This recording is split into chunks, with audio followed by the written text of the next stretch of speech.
दोस्तों ये प्रश्न नीट 2024 में पूछा गया है। बहुत ही सिंपल क्वेश्चन है।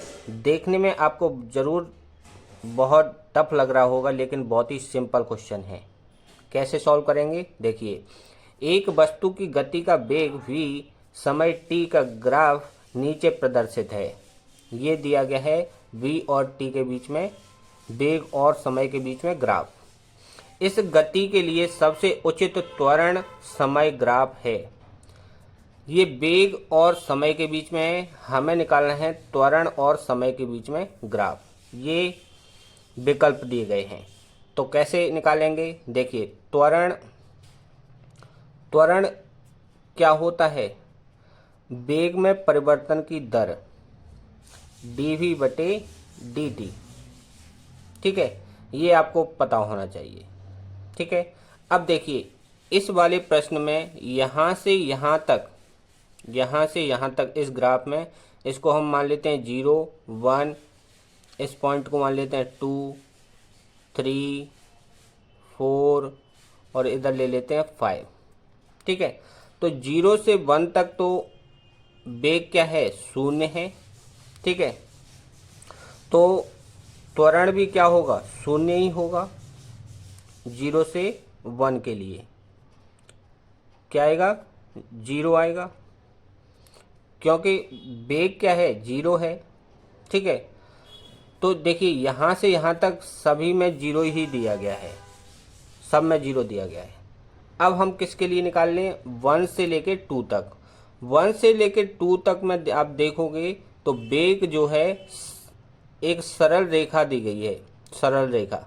तो सरल रेखा का जो समीकरण होता है वो क्या होता है?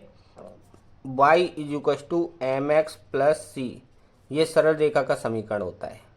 ठीक है, लेकिन यहाँ पर y की जगह पे क्या है? v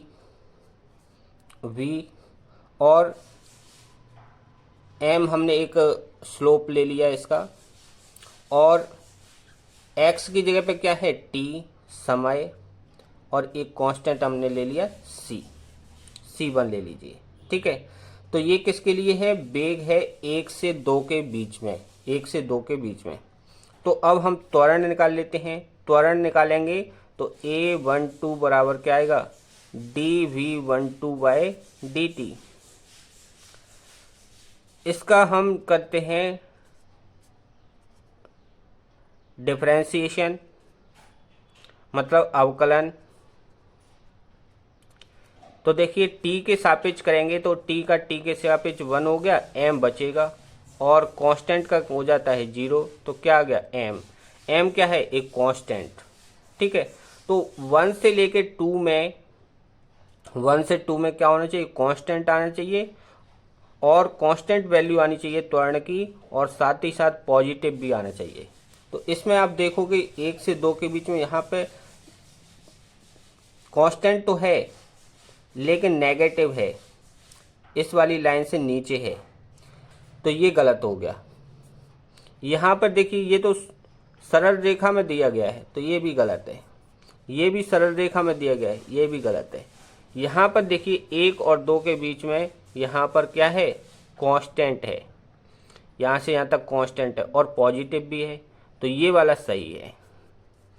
वैसे तो क्वेश्चन सॉल्व हो गया, लेकिन फिर भी आप इसके आगे भी करना चाहते हो तो देखिए यहाँ से 2 से 3 के बीच में देखिए वेग क्या है? कांस्टेंट है, वेग कांस्टेंट है।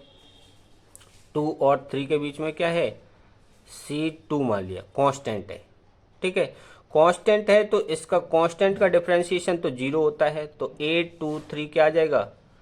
d/dt c2 क्या आ जाएगा? 0। तो 2 और 3 के बीच में 0 आने चाहिए। यहाँ से देखिए 2 से 3 के बीच में क्या है? 0 है। अब इसके बाद देखिए 3 और 4 के बीच में, 3 और 4 के बीच में स्लोप नीचे है। ठीक है, नीचे है, नीचे है तो m की जगह क्या आएगा? -m आएगा। तो यहाँ पर v3 4 जब हम लिखेंगे तो ये आएगा -mt + c3। अब इसको आप डिफ्रेंशिएट करोगे, इसको डिफ्रेंशिएट करोगे तो ये आ जाएगा माइनस का m, t का हो जाएगा 1, c2 c3 का हो जाएगा 0, तो क्या आ गया? माइनस का m। माइनस m मतलब कांस्टेंट है और नेगेटिव है, तो यहाँ से 3 और 4 के बीच में देखिए कांस्टेंट है और नेगेटिव है, ये इस लाइन से नीचे है। इसके बाद 4 और 5 के बीच में देखोगे तो ये कांस्टेंट है 0, तो 0 है तो 0 का तो 0 ही होगा, तो ये 0 है। तो इस तरीके से ये 4 वाला जो विकल्प है वो सही है। ठीक है, कितना सिंपल क्वेश्चन था। वीडियो पसंद आया हो तो वीडियो को लाइक भी कर दो।